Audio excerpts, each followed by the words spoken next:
Good morning, students of class 10th. So in my previous video, we have discussed about solenoid.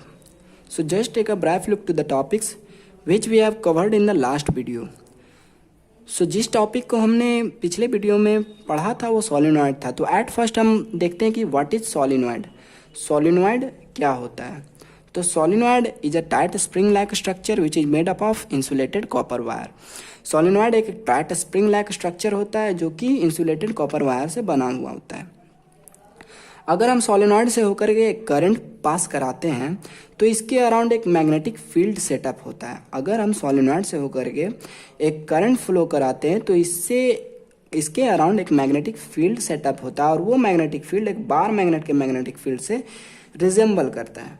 हमने bar magnet की magnetic field के बारे में पढ़ा हुआ है कि इनसाइड द बार मैग्नेट ये जो मैग्नेटिक फील्ड लाइंस होती है वो साउथ से नॉर्थ की ओर डायरेक्ट होती है और आउटसाइड द बार मैग्नेट ये जो मैग्नेटिक फील्ड लाइंस होती है वो नॉर्थ से लेकर के साउथ की ओर डायरेक्ट होती है. सिमिलरली अगर हम सोलिनॉइड में देखें तो सोलिनॉइड में जिस एंड से करंट एंटर करती है वो इसके साउथ पोल की तरह बिहेव करता है और जिस एंड से करंट एग्जिट करती है वो इसके नॉर्थ पोल की तरह बिहेव करता है. अगर हम देखें तो इनसाइड द सोलिनॉइड ये साउथ से नॉर्थ पोल की ओर डायरेक्ट होती है और आउटसाइड द सोलिनॉइड ये नॉर्थ पोल से साउथ पोल की ओर डायरेक्ट होती है. तो इस तरह से हम देख सकते हैं कि सोलिनॉइड में जो मैग्नेटिक फील्ड होता है वो एक बार मैग्नेट के मैग्नेटिक फील्ड से रिजेंबल करता है. अगर हम सोलिनॉइड के मैग्नेटिक फील्ड लाइंस की अगर हम कैरेक्टरिस्टिक्स देखें, इसके मैग्नेटिक फील्ड की अगर हम कैरेक्टरिस्टिक्स देखें तो कैरेक्टरिस्टिक्स अगर हम इसकी देखें तो इसकी जो फर्स्ट कैरेक्टरिस्टिक है दैट इनसाइड द सोलिनॉइड, इस सोलिनॉइड के अंदर आप लोग देख सकते हो कि मैग्नेटिक फील्ड लाइंस कुछ इस तरह की हैं. तो ये हमने पढ़ा हुआ है कि ये किस टाइप की मैग्नेटिक फील्ड लाइंस हैं. हमने पढ़ा हुआ है कि ये यूनिफॉर्म मैग्नेटिक फील्ड लाइंस है. यूनिफॉर्म और यूनिफॉर्म मैग्नेटिक फील्ड्स को हमने पहले से कवर करके रखा हुआ है. तो ये यूनिफॉर्म मैग्नेटिक फील्ड को शो कर रही है. ये magnetic field lines uniform magnetic field को शो कर रही है और आप लोग देख सकते होगे कि सोलिनॉइड में मैग्नेटिक फील्ड लाइंस कुछ इसी तरह की है. तो inside the solenoid magnetic field lines और we can say magnetic field is uniform and strong. तो जो सोलिनॉइड के अंदर होता है वो मैग्नेटिक फील्ड यूनिफॉर्म होता है और काफ़ी स्ट्रांग होता है. अगर इसके हम सेकंड प्रॉपर्टी देखें तो ये जो इसकी सेकंड प्रॉपर्टी होती है दैट मैग्नेटिक फील्ड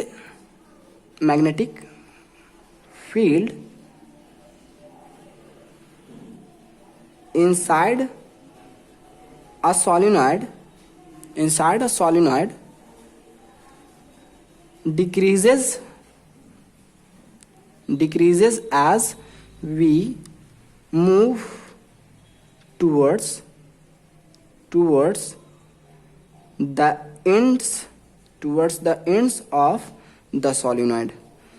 आप लोग देख सकते हो हमने ये पहले से पढ़ा हुआ है कि magnetic field lines are crowded in the region of strong magnetic field. Magnetic field lines जो होती है वो क्राउडेड होती है उस रीजन में जहां पर कि स्ट्रॉन्ग मैग्नेटिक फील्ड होता है. तो यहाँ पे आप लोग देख सकते हो कि इनसाइड द सोलिनॉइड ये क्राउडेड तो है लेकिन जैसे ही हम इसके एंड की ओर आते हैं तो ये मैग्नेटिक फील्ड लाइंस स्प्रेड करना शुरू हो जाती है. ये मैग्नेटिक फील्ड लाइंस एक दूसरे से फैलना शुरू कर देती हैं और हमने अभी इस बात को डिस्कस किया है कि जहाँ पे मैग्नेटिक फील्ड लाइंस क्राउडेड होती है वो रीजन स्ट्रॉन्ग मैग्नेटिक फील्ड का होता है और ये रीजन जहाँ पे वो एक दूसरे से दूर होती है, फैली हुई होती है, वहाँ पे मैग्नेटिक फील्ड की जो इंटेंसिटी होती है वो कम होती है. तो जैसे जैसे हम इसके एंड की ओर आते हैं इसकी जो इंटेंसिटी होती है या मैग्नेटिक फील्ड का जो स्ट्रेंथ है वो डिक्रीज करते जाता है. अगर इसके हम थर्ड कैरेक्टरिस्टिक्स को देखें तो थर्ड कैरेक्टरिस्टिक इसकी जो है मैग्नेटिक फील्ड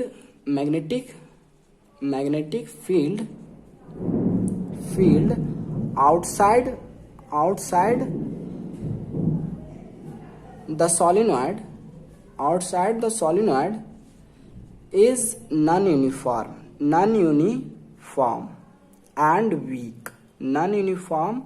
and weak.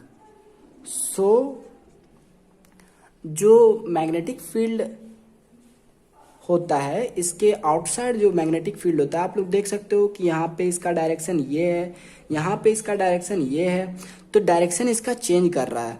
और अगर डायरेक्शन चेंज कर रहा है तो आप लोग देख सकते हो कि यहाँ पे मैग्नेटिक फील्ड लाइंस कुछ इस डायरेक्शन में और यहाँ पे मैग्नेटिक फील्ड लाइंस कुछ इस डायरेक्शन में।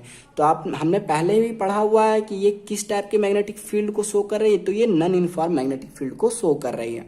और यहाँ पे आप देख सकते हो कि मैग्नेटिक फील्ड लाइंस क्राउडेड नहीं है, ये एक दूसरे से काफी दूर है। सो ये वीक मैग्नेटिक फील्ड है एज वेल एज ये नॉन यूनिफॉर्म मैग्नेटिक फील्ड भी है। तो यहाँ पे ये नॉन यूनिफॉर्म और वीक मैग्नेटिक फील्ड होती है आउटसाइड द सोलिनॉइड। इसकी जो फोर्थ प्रॉपर्टी है that magnetic field lines inside the solenoid from the south pole to the north pole and outside the solenoid these lines are directed from north pole to south pole. ये हमने पहले अभी discuss किया हुआ है कि inside जो solenoid होता है साउथ से नॉर्थ पोल की ओर डायरेक्ट होती है और आउटसाइड ये नॉर्थ से साउथ पोल की ओर डायरेक्ट होती है। और इसकी जो फिफ्थ प्रॉपर्टी है दैट ये क्या होती है, ये जो सोलिनॉइड के अराउंड जो मैग्नेटिक फील्ड सेटअप होता है वो एक वार मैग्नेट के मैग्नेटिक फील्ड से रिजेंबल करता है। तो ये सारी कैरेक्टरिस्टिक्स हो गई मैग्नेटिक फील्ड की जो कि सोलिनॉइड में सेटअप होता है। नाउ हम सोलिनॉइड के यूजेस देखते हैं कि सोलिनॉइड की जो मैग्नेटिक फील्ड हम डिस्कस कर रहे हैं इसके यूजेस क्या क्या है। तो इसका जो मेन यूज है वो इसका यूज होता है इलेक्ट्रोमैग्नेट बनाने में। ये जो सोलिनॉइड होता है इसका जो मेन यूज होता है वो मैग्नेट बनाने में होता है। जो इसका मेन यूज है वो नाउ हम ये देखते हैं कि जिस सोलिनॉइड के बारे में हम इतने देर से जानकारियां ले रहे हैं उसके यूजेस क्या क्या हैं। तो एट फर्स्ट जो सोलिनॉइड का यूज है ये यूज होता है बार मैग्नेट बनाने में।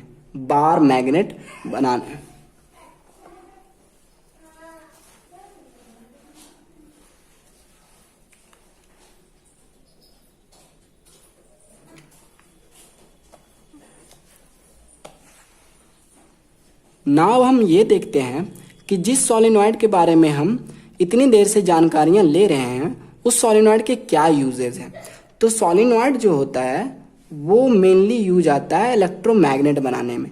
तो ये इलेक्ट्रोमैग्नेट बनाने में कैसे यूज आता है, किसी आयरन बार या आयरन पीस को एक सोलिनॉइड के इनसाइड में प्लेस कर दिया जाता है। जैसे ही इससे होकर के करंट फ्लो करना शुरू करती है तो ये आयरन पीस या आयरन बार जो भी है ये एक मैग्नेट की तरह बिहेव करना शुरू करता है। ये मैग्नेट की तरह तब तक बिहेव करता है जब तक कि इससे होकर के करंट फ्लो करते रहता है। तो इस तरह से बने हुए मैग्नेट को हम इलेक्ट्रोमैग्नेट कहते हैं। तो इसे हम डिफाइन किस तरह से करेंगे, इसे हम डिफाइन करते हैं कि when a soft iron bar is placed inside a solenoid carrying current it becomes a magnet as long as current flowing through it. जब तक कि इससे होकर के करंट फ्लो करता है तब तक ये एक मैग्नेट की तरह बिहेव करता है और इस तरह के मैग्नेट को हम इलेक्ट्रोमैग्नेट कहते हैं। हम उन फैक्टर्स को भी देखते हैं कि जिन पर कि ये मैग्नेट का स्ट्रेंथ डिपेंड करता है। तो एट फर्स्ट जो ये डिपेंड करता है वो अमाउंट ऑफ करंट पे, अमाउंट ऑफ करंट। तो अगर इस सोलिनॉइड से होकर के लार्ज अमाउंट का करंट फ्लो करता है तो ये सोलिनॉइड एक स्ट्रॉन्ग मैग्नेट की तरह बिहेव करेगा, और अगर इससे होकर के एक स्मॉल अमाउंट का करंट फ्लो करेगा तो ये वीक मैग्नेट की तरह बिहेव करेगा। Second, turns. अगर ये टर्न्स ज्यादा होंगे तो ये मैग्नेट उस कंडीशन में भी अच्छे तरह से एक स्ट्रॉन्ग मैग्नेट की तरह बिहेव करेगा, और अगर ये टर्न्स कम हो तो उस कंडीशन में ये वीक मैग्नेट की तरह बिहेव करेगा। थर्ड जो है वो है मटेरियल। अगर यहाँ पे हम सॉफ्ट आयरन पीस का यूज करते हैं तो ये स्ट्रॉन्ग मैग्नेट की तरह बिहेव करता है, और अगर हम किसी दूसरे मैग्नेटिक मटेरियल जैसे कि निकल या कोबाल्ट का यूज करते हैं तो ये उसके रेस्पेक्ट में उतना स्ट्रॉन्ग मैग्नेट की तरह बिहेव नहीं करता है। तो ये तीन फैक्टर्स हैं जिस पर कि इलेक्ट्रोमैग्नेट का स्ट्रेंथ डिपेंड करता है।